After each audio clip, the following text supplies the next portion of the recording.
Na verdade, Alexandre, seria muito útil que você pudesse trazer informações atualizadas para a hotelaria. Nós estamos com uma audiência que realmente nos surpreendeu, positivamente, né? Fizemos aquele webinar sobre a ficha nacional de reserva de hospedagem. Alexandre, tivemos 5.600 inscritos. Nossa, não diga. Eu acho que esse ambiente digital, de aproximação, da construção de uma narrativa comum, eu lembrei da Carta de Salvador. Lembra da Carta de Salvador? É Foi isso uma aí. iniciativa sua que foi inspirada nesse espírito que nasce o portal. E então a gente está sabendo da questão da reforma agrária, do roadshow que você vai fazer em todas as regiões. Então, atualizar, trazer essas informações para a gente poder ter gravado e, com a sua autorização, compartilhar isso com a nossa audiência. Bom, na verdade, você sabe que nós temos uma representação híbrida, né? Nós representamos também os sindicatos da hotelaria, mas também da alimentação fora do lar. Alguns são em conjunto, outros são segregados, mas nós representamos hoje 68 sindicatos e num valor, num número crescente, porque alguns estão em processo de registro, porque essa época agora é uma época de eleições sindicais. Eu mesmo fui reeleito na semana passada em Brasília, durante a minha recondução por aclamação, então mais 4 anos pela frente. É, a federação tem trabalhado em espírito integrado com seus sindicatos e também sob orientação da CNC nas principais demandas que o setor está atravessando. Nós, inclusive, acabamos de contratar uma assessoria parlamentar exclusiva nossa, porque lá a gente trabalhava muito com a DRI, que é a Diretoria de Relações Intersindicais da CNC, mas como ela tem um espectro muito amplo de defesa de vários interesses do comércio e do serviço, acaba, às vezes, não tendo foco para atender as nossas especificidades. Então, nós estamos com um atendimento específico. Por exemplo, eu tive já na semana passada com o relator da 6 por 1 dentro da comissão especial, o deputado Luiz Prati, da Bahia, e tivemos lá, nessa época, estava lá o novo presidente da BH também junto, estava o Antônio Dias, lá representando os resorts. Nós fizemos uma audiência, fomos recebidos numa audiência muito, muito proveitosa e pudemos discutir os parâmetros da 6 por 1. Então, nós estamos brigando, quer dizer, estamos em atuação legislativamente em Brasília nas questões que envolvem a implantação da NR1 agora dia 26, a partir do dia 26. Estamos discutindo sempre também a questão do ECAD, não deixamos de discutir a questão da insalubridade das arrumadeiras. Tivemos assim uma participação assim junto com o Ministério na implementação e na desmistificação de problemas em relação à FNRH digital. Na verdade, isso é um ganho. Não existe nenhuma vicissitude ou nenhum problema em relação a partilhamento de dados de pessoas. Isso é uma bobagem. Na verdade, a eletronização da ficha nacional de registro de hóspede é uma necessidade para dados estatísticos, então a gente é totalmente favorável. E estamos também nas discussões que envolvem a parte de alimentação fora do lar, como, por exemplo, processos oligopolistas de prestação de serviços de intermediação de entrega através de 2 ou 3 players, ou melhor, de uma player majoritária que tende a ter uma postura oligopolista, né? Então a gente tem restrições quanto a isso, então estamos tentando trabalhar em conjunto com outras entidades co-irmãs que fazem parte do Conselho de Turismo da CNC para poder, vamos dizer assim, ter os devidos reparos ou amparos necessários para que essa oligopolização não se implemente totalmente. A gente tem outras opções. Estamos assim incentivando que a Kita chinesa entre no Brasil. Ela começou um processo de implantação por São Paulo, deu uma parada por causa das ações judiciais que outras concorrentes entraram contra ela, é uma bobagem, mas isso a gente está incentivando essa maior concorrência, maior transparência de mercado, para evitar preços aviltados e eventualmente, um monopólio de uma só prestadora de serviço nesse tocante. Apoiamos definitivamente a portaria ou a legislação do Ministério do Trabalho, que desmistificou, ou pelo menos abriu o processo dos tickets de alimentação, apesar da Associação dos Tickets ter entrado com uma ação judicial contra o projeto, não, contra a legislação nova. A gente é totalmente a favor, porque ela permite um mais rápido reembolso dos valores que são transacionados para as empresas prestadoras de serviços, que são da onde as pessoas que são contempladas por tickets nas suas empresas pagam suas refeições comerciais com ticket, seja alimentação ou refeição. a total transparência e migração de universos entre uma prestadora e outra, a questão do reembolso em 15 dias no máximo, estava se levando quase 30 dias para se pagar, é um absurdo, e a questão de taxas com deságios excessivos quando havia um pedido para antecipação de valores face a diferenças de caixa, que é o melhor, uma dificuldade de caixa que o restaurante tivesse, ele pediu para antecipar e as taxas eram aviltadas e nós também, a portaria tentou regulamentar isso, nós fomos totalmente de acordo. Então, existe aí um dissenso, vamos dizer assim, dentro do setor nessa área, e a gente totalmente do lado dos nossos estabelecimentos para poder discutir isso. Fora isso, a implementação da reforma tributária, né, só que aspecto regulatório, não temos ainda qual vai ser a nossa alíquota ainda definitivamente, sabemos do redução de 60% para restaurantes e 40% para hotelaria, sobre a alíquota final, mas não chegou, o governo ainda não definiu qual vai ser a alíquota tanto da hotelaria quanto da alimentação for adotada, quer dizer, a alíquota específica do nosso setor que deve ser conjunto. Então, nós estamos assim, ansiosos para isso.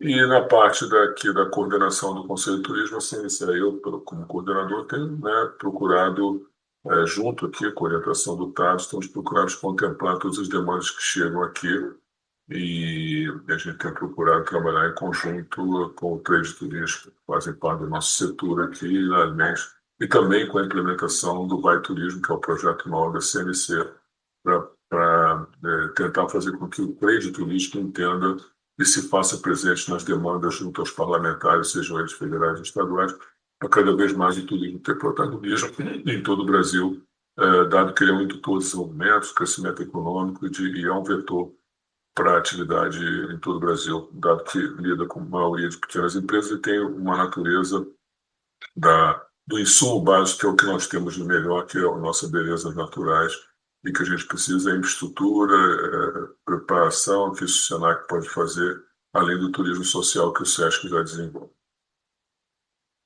Eu vou lhe perguntar de maneira bem factual a questão do deputado Prats, que declarou a possibilidade de alterar a questão da jornada de trabalho de uma maneira escalonada.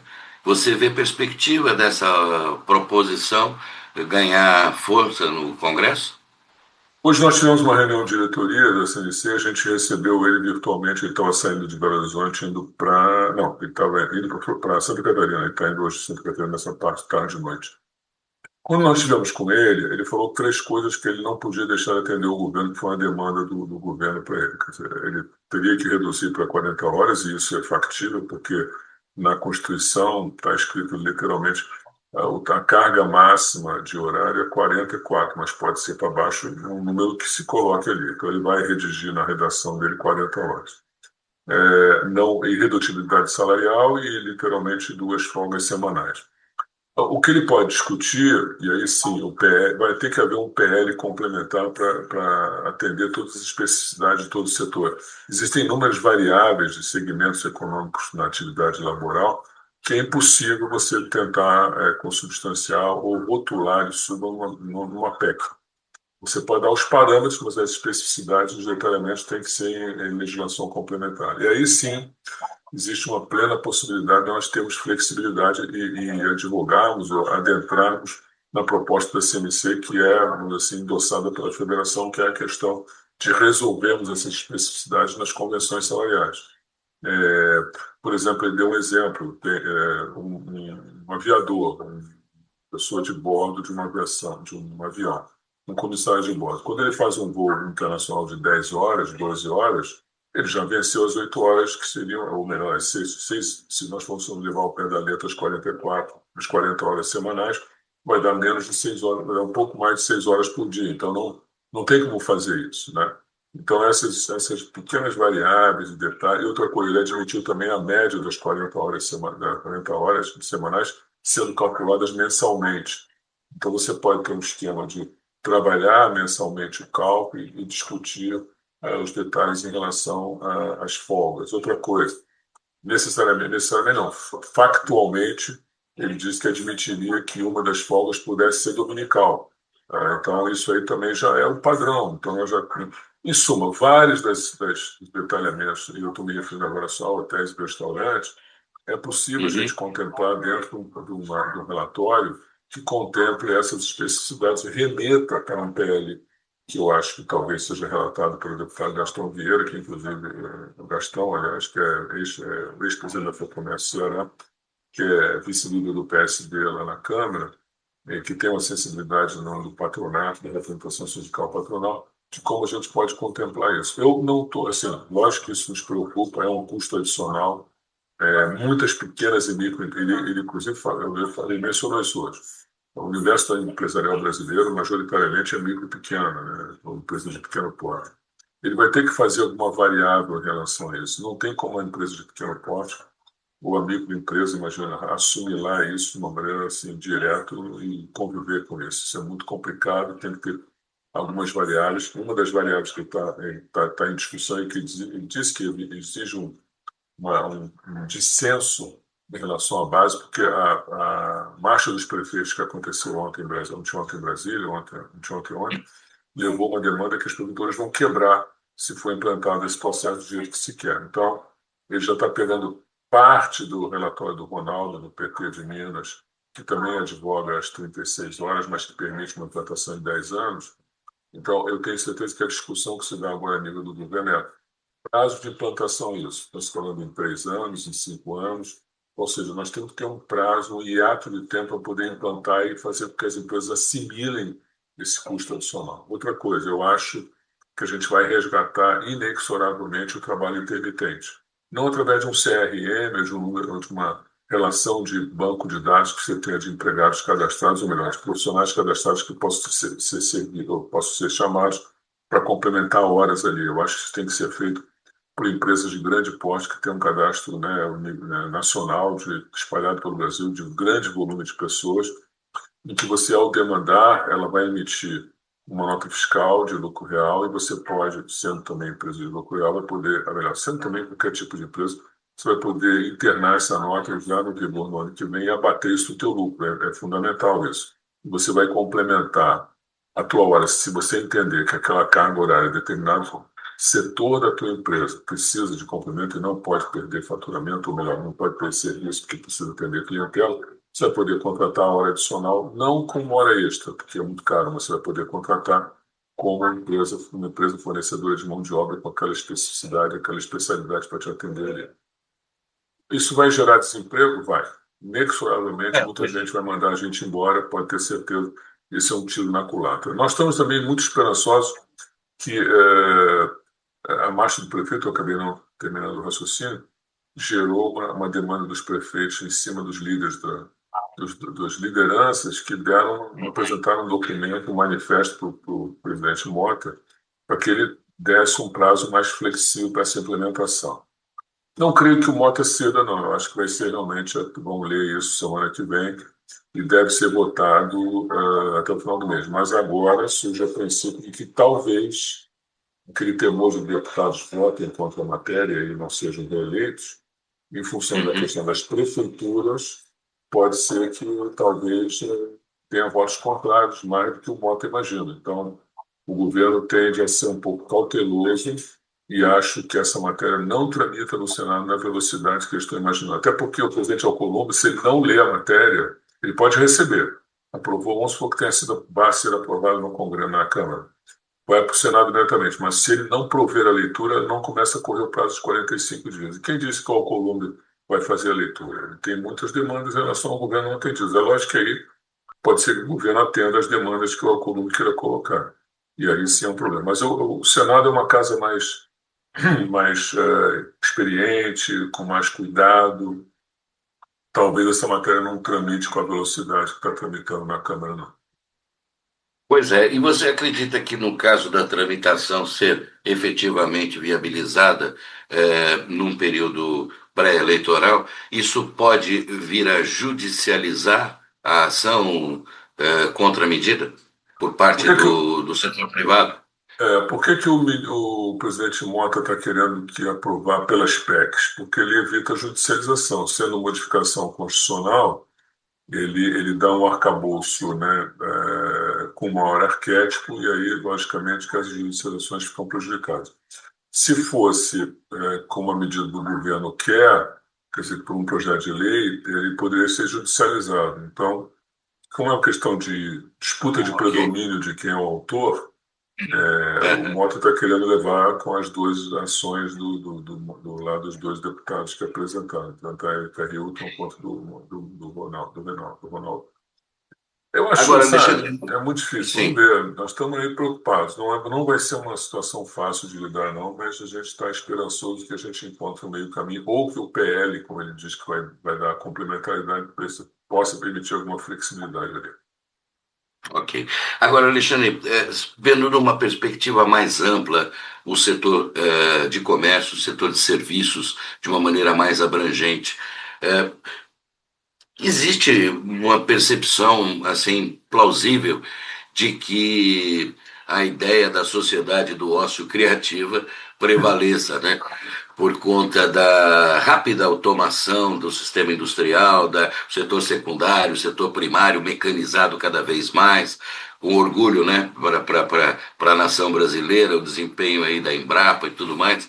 Quer dizer, aí fala-se que o turismo é o petróleo do século XXI. E quando se fala em turismo, o petróleo do século XXI, está se falando na mola propulsora, junto com os eventos, né? E junto com as viagens, que não são só de lazer, são viagens de negócios, viagens culturais, viagens pedagógicas, até viagens de saúde, enfim, tudo isso poderia vir a ser eixo estratégico de política pública voltada justamente à geração de emprego, porque a atividade lidera o ranking mundial na geração de empregos. E o Brasil tem uma vocação extraordinária, que você disse, ocupando o primeiro lugar no ranking de atrativos turísticos naturais.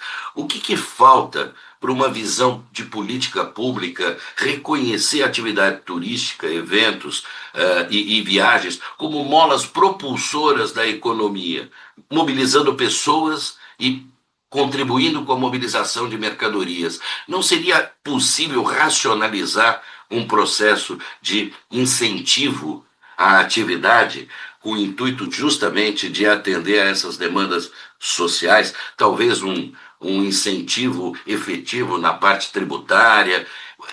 Está muito distante a ideia de convencer os parlamentares políticos dessa relevância do setor das indústrias criativas? Não, na verdade, você vê que nós já percebemos isso há alguns anos, não é cabotinismo nem prevalência da nossa parte. O Vai Turismo é isso mesmo que você falou.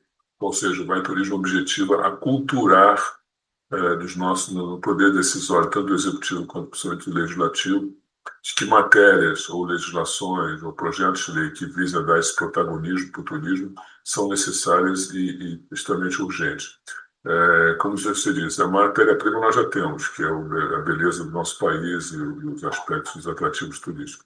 Nós precisamos agora canalizar recursos para infraestrutura, viabilidade desse processo, treinamento básico da nossa mão de obra, que é muito carente ainda, principalmente no idioma estrangeiro. E nós precisamos criar também, aliás, os aeroportos a gente também servido. Agora nós precisamos canalizar mais voos internacionais para vir para cá. Alguns já estão, isso já está se materializando em alguns aspectos, mas nós precisamos também ter segurança turística, né? Eu acho que isso também é uma outra questão que tem que ser priorizada e acho que aí os projetos de lei que estão dentro do Congresso já estão caminhando nesse sentido. Acho que o Vai Turismo é a grande achado, é o grande caminho, é a questão do aculturamento dos nossos homens públicos e mulheres na atividade parlamentar e executiva que vão possibilitar que, ao perceber que o turismo ele pode ser um indutor de crescimento, desenvolvimento econômico, de geração de empregos, possam se aperceber de que uma sistemática de pouca demanda no primeiro momento. Claro que a infraestrutura já precisa de grandes capitais, mas principalmente para questões de estradas, acesso, aeroportos, etc. Mas que o restante é flexibilização da legislação ambiental sem necessariamente abrir mão dos cuidados em relação a isso, até porque eu sempre digo que um empreendedor na área de hotéis, de centros de convenções, ou de qualquer outra área de restaurantes em áreas paradisíacas e que têm que ser protegidas sob o aspecto ambiental, vai ser o primeiro interessado em preservar, porque aquilo ali é o ganha-pão dele, é ali onde ele vai ter o diferencial do empreendimento dele. Então, a percepção de uma flexibilização coerente, né, dos órgãos de licenciamento ambiental para que esses projetos sejam tratados de maneira diferenciada, que sejam licenciados com os devidos cuidados, mas que sejam permitidos. A rigidez com que se trata o licenciamento ambiental no Brasil não pode ser uma coisa de uma mina ou num empreendimento de estrada, né, ou de construção civil pura e simples, do que um hotel, um restaurante, um parque temático. Tem que ter ali uma certa percepção do cuidado que esse empreendedor vai ter em relação àquilo, porque ele vai ser ali o grande gerador de empregabilidade, o grande gerador de desenvolvimento e carreamento de visitas que vão gerar recursos não só para o município, como para a manutenção de todo o arquétipo básico daquele local que quer ser preservado. O Vai Turismo é a grande saída para a gente vencer esse ato e, com certeza, nos próximos anos, ter uma resposta definitiva de que o turismo vai ocupar um lugar de destaque, né, no futuro desenvolvimento econômico desse país. Para encerrar, eu queria que você franquear a palavra para que você desse uma mensagem aos hoteleiros de todos os perfis, né? Os resorts, os hotéis de rede, os corporativos, as pousadas, esse universo da hospitalidade que lida com o produto brasilidade, né? No atendimento à demanda. Queria um recado seu, uma mensagem sua para os Bom, desafios que estão por vir agora. nós estamos analisando que a hotelaria, de maneira geral, tem crescido muito em todo o Brasil, né? Eu acho que nós temos aí apesar do governo, o desenvolvimento econômico do país se faz presente, né? E os déficits gerados em termos de gestão das contas públicas, de alguma maneira, seja que o governo ganhar no ano que vem, vai ter que atacar esse processo. Então, você vê que apesar do déficit público, da questão temerária, que gera até um certo ruído inflacionário, a gente vai ter que cuidar disso e o desenvolvimento econômico se faz acontecer. Por quê? Porque o Brasil tem estrutura, tem insumo básico, tem capacidade de crescimento em vários setores e é líder de ponta na questão do agronegócio e pode ser em alguns segmentos industriais. Então, o que a gente tem que continuar é desenvolvendo esse processo e trazendo, os serviços vão crescer inexoravelmente, né? A IA, o Brasil não pode perder a viagem da IA, da inteligência artificial, para aplicabilidade nos seus negócios. E acho até que se o custo gerar a partir das 40 horas, vai ser compensado por inteligência artificial, com certeza, na implementação dela, que pode, né, levar ao ócio construtivo, né, vamos dizer assim, como dizia o nosso Lumes.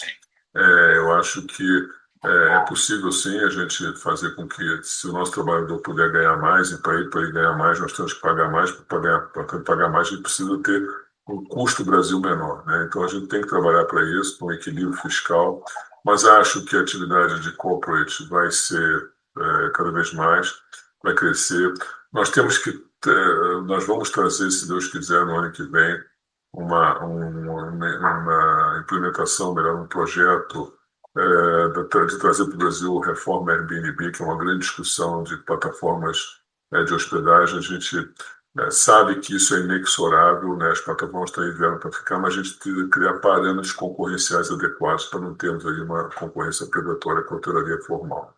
Tem público para eles, tem que ter público para nós, e se tiver público para todo mundo ganha, desde que também eles tenham, desde que eles estejam dentro de um processo concorrencial igualitário. Acho que existe um campo enorme para crescimento em médias cidades, principalmente do Centro-Oeste. Eu viajo razoavelmente bem, então percebo. Eu vou agora, por exemplo, para a FIT Pantanal, que vai inaugurar lá em Cuiabá no mês que vem. Julho, na verdade, e existe ali nas médias cidades de Mato Grosso do Sul, até Goiás, uma carência de hotéis de mid-scale que pode ter ali, né, se crescer. Tem pessoas que estão capitalizadas lá, querem bandeirar. Então, existe aí nas médias cidades brasileiras, nas fronteiras agrícolas, de agronegócio, nas fronteiras minerais, nas fronteiras de atividade industrial segmentada, existe aí um campo enorme para desenvolvimento da hotelaria de médio porte, que com certeza vai criar muitas funções e vai criar muito desenvolvimento econômico para os hotéis. Tem que se implementar, porque para a cidade crescer precisa de hotel, né? E não tem jeito para receber visitantes e ali é um mês de negócio.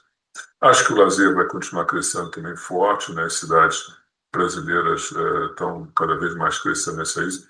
A atividade complementar, e você foi muito feliz ao mencionar, os centros de convenção de médio porte estão se espalhando pelo Brasil, né? No Nordeste, está tendo plantações de centros de convenções, aliás, não é nem de médio porte, assim, de razoável porte, com muito profissionalismo, muito capacitado. Isso é inexorável, isso nós vamos ter que crescer nessa área. É impossível trazer todos os eventos para São Paulo. São Paulo vai continuar crescendo, o ICA, a nova pontuação da ICA demonstra isso, mas a gente vai ter que abrir mais também para outras cidades, porque precisa hoje se deslocar, o custo da passagem aérea não tá caro, em função da guerra, o custo da querosene de aviação aumentou, os preços estão caros, então se a gente puder trabalhar na questão de ter desenvolvimento de eventos, não só de lazer, de cultura, mas também eventos técnicos, profissionais nessas cidades que têm um bom centro de convenção no Nordeste, no Centro-Oeste, talvez a gente tenha ali um campo também para poder crescer conjuntamente, porque se sabe que qualquer evento, qualquer convenção dá ocupação hoteleira, gera demanda para restaurante, movimenta a cidade, impacta o comércio, né, de maneira benéfica. Então, acho que essa estrutura tende a crescer uníssona e com benefícios para todo mundo. Então, a gente precisa preparar a mão de obra, e nisso o Senac faz muito bem, e eventualmente ter aí também esse processo de implementação do 6x1 com um pouco de atividade cultural que o SESC também faz com muito propósito. E a gente vai vencer esses gargalos e avançar. Eu vejo a hotelaria brasileira com muito propósito e com um grande futuro nos próximos anos. Alexandre Sampaio, muito agradecido e eu espero que a gente possa contar com a sua participação em outros momentos, com informações tão esclarecedoras, com dados tão precisos que referenciam aí efetivamente a construção de uma unidade setorial, né, relevante para a conquista das metas traçadas para o fim maior, que é o desenvolvimento, né, da atividade e a consequência positiva que ela traz, sob o ponto de vista social e, naturalmente, né, responsável sob o ponto de vista ambiental. Não dá para o turismo matar a galinha dos ovos de ouro, né? Com Então, certeza. é absolutamente previsível, né, que a atividade esteja reconhecida como uma atividade que traz o SG no DNA, né, no sentido da responsabilidade ambiental, social e a transparência de gestão. Mais uma vez, muitíssimo obrigado e sucesso na sua empreitada, né, junto aos seus pares aí no convencimento dos parlamentares e do executivo, das autoridades, né, no sentido do reconhecimento da importância dessa atividade, crescente importância, não só no mundo, mas especialmente no Brasil. Muito obrigado. Luiz, é um prazer sempre falar com vocês. Sucesso ao portal do hoteleiro, do hotel, a eles, hoteleiros, e estamos sempre juntos à disposição. Muito obrigado.